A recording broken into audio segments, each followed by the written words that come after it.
Hello guys, welcome back to my channel once again. आज हम लोग सबसे पहले बात करने वाले एजाज खान के बारे में। जैसे कि आप जानते हैं, एजाज खान का कुछ महीनों पहले इन लोगों से बहुत ही खतरनाक टाइप का कंट्रोवर्सी हो गया था, जैसे कि एलविस यादव, राजवीर फिटनेस, पूरब झा, हर्ष बेनीवाल, कैरी मिनाटी। तो एक एजाज खान का पॉडकास्ट आता जिसमें कि वो फिर से सब बहुत सारे यूट्यूबर को पोक कर देते हैं। बहुत सारे यूट्यूबर को फिर से पोक करते, जैसे राजवीर फिटनेस को, एलविस यादव को, पूरब झा को, हर्ष बेनीवाल को, स्पेशली कैरी मिनाटी को तो बहुत गंदा टाइप का पोक कर दिया। उन्होंने क्या कुछ कहा, मैं एक छोटा सा क्लिप लगाता हूँ, आप जरूर देखना। बच्चा मेरे नाम का वीडियो बनाते तो ये ट्रेंडिंग में चलते हैं। कैरी मिनाटी की वजह से हम चले होते तो ये 4 साल पहले मेरा वीडियो बनाता। क्या रोस्ट करते हुए ये सिर्फ स्टारों के वीडियो बनाते, जो चलते हैं उनके वीडियो बनाते हैं।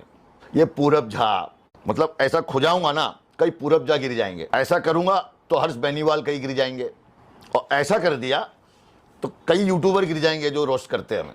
तो अब समझिए कितने बाल लेके हम चल रहे हैं। वो तो अच्छा है, जुम्मा के पहले निकाल देते हैं हम, क्योंकि बाल से, चावल के दाने से बड़ा बाल हो गया तो ना नमाज होगी ना तुम पाक रहोगे। इसलिए इन सबको हम साफ कर देते जुम्मा हराम को। ये सब बाल है हमारे सामने आएंगे, पेशाब कर देंगे हराम को। ये देखा गया भाई मुंबई में, जब राजवीर, मुंबई नहीं, हिंदुस्तान में कहीं भी जी भाई, शेर हमेशा अकेले चलते हैं और इनके कोई इलाके नहीं होते। वो जहाँ खड़े हो जाते हैं वही उनका इलाका हो जाता है। मुंबई में ये भी देखा गया ना भाई कि हम जो वीडियो में देखा था, जो राजवीर के साथ में आपका पंगा था, खत्म हुआ है जिस तरीके से, वो सारी पब्लिक को यही नहीं मालूम कि हमारे साथ 3 लोग थे और उसके साथ 400 लोग थे, तो भी हम 3-4 लोग अंदर गए उसकी जगह पे, क्योंकि वो आया था कंपटीशन करने के लिए यहाँ पे। वो तिलक राज करके एक बॉडी बिल्डर है जो सबको बॉडी बिल्डर बनाते हैं, उनका एक शो था इधर गोरेगांव स्पोर्ट्स कॉम्प्लेक्स में। तो वहां पे ये लोग सब 400-500 बॉडी बिल्डर ये सब आए थे। तो उसने बोला मैं यहां हूं, आजा। तो जाना तो बनता है ना मेरे दोस्त। स्पेशली वो हमारे लिए नहीं आए थे, उन लोगों का एक कंपटीशन था तो वो आए, और वो आए थे हमसे समझौता करने, क्योंकि जो उनके बॉस थे तिलक राज जी, यहाँ के लोगों से बात किया था कि भाई आदमी असली है, बातों का नहीं है, जहां बुलाओगे आएगा जरूर। तो गए हम, समझौता किया। अब हमारे हरियाणवी भाई। तो चलिए आगे बढ़ते हैं, आप बात करते हैं मिट्ठू डॉन के बारे में। जैसे कि आप जानते हैं, मिस्टर बीस्ट और केएसआई बहुत लोग आए थे फॉरेन यूट्यूबर इंडिया में अपने ब्रांड को प्रमोट करवाने के लिए। जानते हैं, आप अपने इंडिया में कोई भी बाहर के यूट्यूबर को बहुत ही अलग तरीका से एकदम क्लासी उसको प्रिटेंड किया जाता है, तो वही सब चीज पे मिट्ठू डॉन रिप्लाई करते हैं। तो मिट्ठू डॉन इन लोगों को बहुत ही भयंकर टाइप का रिप्लाई करते हैं, स्पेशली कैरी मिनाटी को। जैसे कि उन लोग प्रिटेंड करते हैं वैसे मिस्टर बीस्ट आए थे वही सब चीज को लेकर के। कैरी मिनाटी को ही नहीं बल्कि फुकरा इंसान, समय रैना, टेक बने, जितने लोग उनके साथ कोलैब वीडियो लाने वाले, जो कोलैब कर रहे हैं उनके साथ, क्या कुछ कहते हैं, मैं एक छोटा सा क्लिप लगाता हूँ, आप जरूर देखना। भाई तुमने एक चीज़ नोटिस करी है कि जो बाहर के इन्फ्लुएंसर्स हैं, बाहर के यूट्यूबर्स हैं, ये जो बाहर के लोग हैं, इनको इंडिया कब याद आता है? जब इनके लाइक रिएक्शंस नीचे जा रहे होते हैं, इनको तब याद आता है, या फिर इन्हें कुछ बेचना होता है, अपना कोई बकवास सा प्रोडक्ट। यूजुअली तुम देखना, इनका जो प्रोडक्ट होता है वो बकवास इनके देश में फ्लॉप हो चुका होता है, तो ये लास्ट में इंडिया आते हैं, क्योंकि इनके लिए इंडियंस गधे हैं, बेगैरत गुजरे गधे हैं कि जो गोबर ही तो है, खरीद लेंगे, गोबर तो खाते ही हैं पूरे दिन। लिटरली तुम्हें ये शिट डेवलपर्स पता नहीं कैसी कैसी बातें बोलते हैं तुम्हारे बारे में। इनके दिमाग में जो स्टीरियोटाइप है ना बाहर, ये वही सोचते हैं, सिर्फ मतलब के लिए इधर आते हैं, और इनकी गलती भी नहीं है। मेरे को कोई गधा बेवकूफ़ दिखेगा जिससे मैं पैसे ले सकता हूँ, मैं ले लूँगा भाई, अगर मेरे में एथिक्स नहीं है। इनमें नहीं होते एथिक्स। गधे हैं हमारे इन्फ्लुएंसर्स भाई, जो कहने को तो इंडिया के सबसे बड़े यूट्यूबर हैं, पर वो हैं लड़की एक नंबर के। वो सबसे बड़े टट्टे अंग्रेज हो गए, सबसे बड़े यूट्यूबर नहीं है, टट्टे हो गए तुम भाई। एक तो इन लोगों की ना कोई वैसे सॉलिड सी पर्सनैलिटी नहीं है। अंग्रेज आए, कुर्ता सलवार पहन के, ये देखो हम आ गए। क्या भाई, क्या दिखाना चाह रहा है कि तो हम बेंच ऐसे कुर्ते पहन के घूमते रहते हैं यहाँ पे? क्या दिखाना चाह रहा है अंग्रेजों को तू?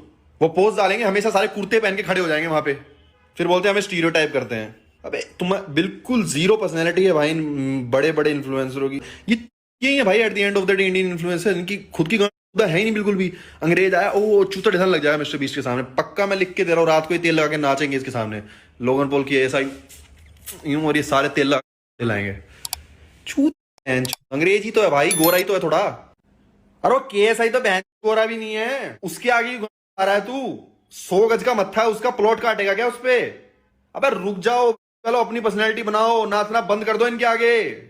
तुमसे बेटर नहीं है ये लोग, इनकी ऑडियंस तुम्हें कभी भी नहीं देखेगी। अपनी ऑडियंस घुसेड़ना बंद कर। हाँ, मिस्टर बीस्ट का फिश टेबल और KSI सबका प्राइम जो है वो बस इंडिया में कुछ महीने के लिए ही चलेंगे। ऐसा मैं क्यों कह रहा हूँ, क्योंकि इंस्टाग्राम के एक इन्फ्लुएंसर ने ऐसा बताया कि मिस्टर बीस्ट के फिश टेबल और KSI के प्राइम वो कुछ महीने ही चलेंगे इंडिया में, उसका जरूर फ्लॉप हो जाएंगे ये ब्रांड। अपने वीडियो में क्या कुछ कहते हैं इससे रिलेटेड मैं छोटा सा क्लिप लगाता हूँ, आप जरूर देखना। बट वो सारे कुछ देखने से पहले मेरे चैनल को सब्सक्राइब करो, वीडियो को लाइक करो। मिस्टर बीस्ट और लोगन पॉल ने इंडिया में अपनी प्रोडक्ट्स तो लॉन्च कर दी है, पर 2 रीजन की वजह से वो बंद हो जाएगी। चलिए समझाता हूँ। देखिए, इंडिया में इनकी बहुत फैन फॉलोइंग है, तो एक बार तो इनके प्रोडक्ट्स हर कोई खरीदेगा, पर रिपीट परचेज के लिए 2 चीजें बहुत जरूरी है। पहला है प्राइस पॉइंट। मिस्टर बीस्ट की फिश टेबल चॉकलेट का प्राइस रखा है 499 रुपए 60 ग्राम के, और उसके सामने डेरी मिल्क सिल्क 90 रुपए में मिल जाती है 60 ग्राम। ये प्राइम ड्रिंक का भी प्राइस रखा गया है 399 400 रुपए, जबकि इंडिया में कोई भी कोल्ड ड्रिंक या सॉफ्ट ड्रिंक मैक्सिमम 200 रुपए तक मिल जाती है। दूसरा है डिस्ट्रीब्यूशन। जब तक ये प्रोडक्ट इंडिया के हर बड़े स्टोर में अवेलेबल नहीं होगी, तब तक ये प्रोडक्ट्स बिकेगी ही नहीं। जैसे कि आप जानते हैं आजकल सोशल मीडिया पे अश्लीलता काफी ज्यादा बढ़ चुकी है। इसी चीज से रिलेटेड रोहित शुक्ला का एक वीडियो बहुत ही ज्यादा वायरल हो रहा है। जो अश्लील वीडियो बनाते हैं इंस्टाग्राम में, वही सब इन्फ्लुएंसर से रिलेटेड बात करते हुए आए। क्या कुछ कहते हैं मैं छोटा सा क्लिप लगाता हूँ, आप जरूर देखना। देखिए, दुनिया के लिए ग्लोबल वार्मिंग का खतरा हो सकता है, ईरान खतरा हो सकता है, इजराइल से खतरा हो सकता है, लेकिन भारत के ऊपर इससे भी बड़ा एक खतरा मंडरा रहा है, और वो खतरा है इन्फ्लुएंसर्स का। इंडिया में एक सेगमेंट इन्फ्लुएंसर्स का ऐसा बन गया है जो अपने कंटेंट में सिर्फ सॉफ्टवेयर प्रोवाइड करवा रहे हैं, जो भी नहीं है और उससे कम भी नहीं है। आप इनकी रील्स देखिए जिसमें गाना बज रहा होता है और अपनी बॉडी को प्रेजेंट कर रहे होते हैं, जिसमें इन्फ्लुएंसिंग नाम की 1% चीज नहीं है। भले इस ट्रेंड की शुरुआत आज से 4-5 साल पहले 1-2 लड़कियों ने की हो, लेकिन आज भारत की हजारों लड़कियां इस ट्रेंड को अपना रही हैं। आप इनके कमेंट सेक्शन में जाकर देखिए, ऐसे भद्दे भद्दे कमेंट्स होते हैं और ये उनको भी लाइक कर रहे होते हैं जस्ट बिकॉज इनके फॉलोवर्स बढ़ते हैं।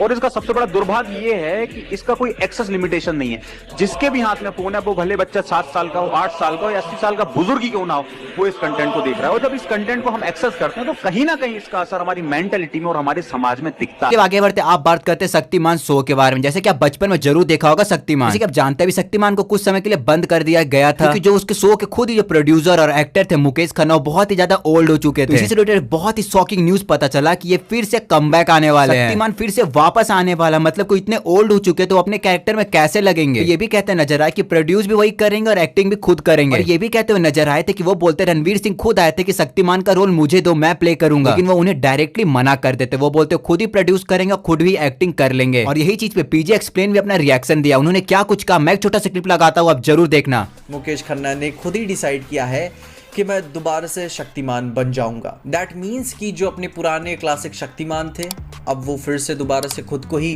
प्ले करने वाले हैं, जो कि इज्जत देते हुए ये समझ में भी आता है कि कुछ उम्मीद से ज़्यादा टाइम लग गया, तो बीच में रेलेवेंस मेंटेन रखने के लिए क्यों ना मैं ही कुछ शुरू कर दूं।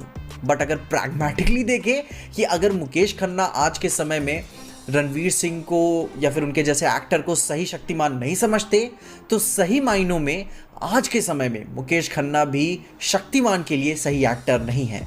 एंड आई नो कि ये सुनने में काफ़ी अजीब लगता है, पर वो समय अलग था, वो लोगों की बात अलग थी, तब वो बच्चों की बात अलग थी। लेकिन अब जैसा उन्होंने बोला है कि अब ये शक्तिमान को प्रोड्यूस करेंगे, वो भी किसी ऐसे स्ट्रीमिंग सर्विस पे नहीं या फिर किसी मूवी के लिए नहीं, बल्कि यूट्यूब के लिए। और हम सब ये जानते हैं कि YouTube की भी अपनी एक लिमिट है, स्पेशली इंडिया में एडवर्टाइजर्स उस लेवल का पे नहीं करते आपको। एंड इवन सिर्फ इंडिया ही नहीं, बाकी वेस्ट में भी अगर आप देखें तो कोबरा का YouTube से शुरू हुआ था, पर बड़े लेवल पे अपने पोटेंशियल को जीने के लिए उन्हें नेटफ्लिक्स की ज़रूरत पड़ी ही।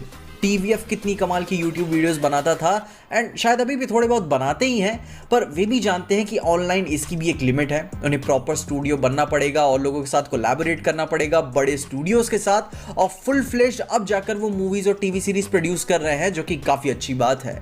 लेकिन ये भी आपका दिल थोड़ा सा छोटा कर देता है कि ओ शिट, YouTube की भी अपनी एक लिमिट। दोस्तों आज के लिए इतना है, मिलते हैं नेक्स्ट वीडियो में। सबका आपका क्या रिएक्शन था मुझे कमेंट करके जरूर बताना, और ऐसे वीडियो के लिए मेरे चैनल को सब्सक्राइब कर लो, वीडियो को लाइक करना मत भूलना।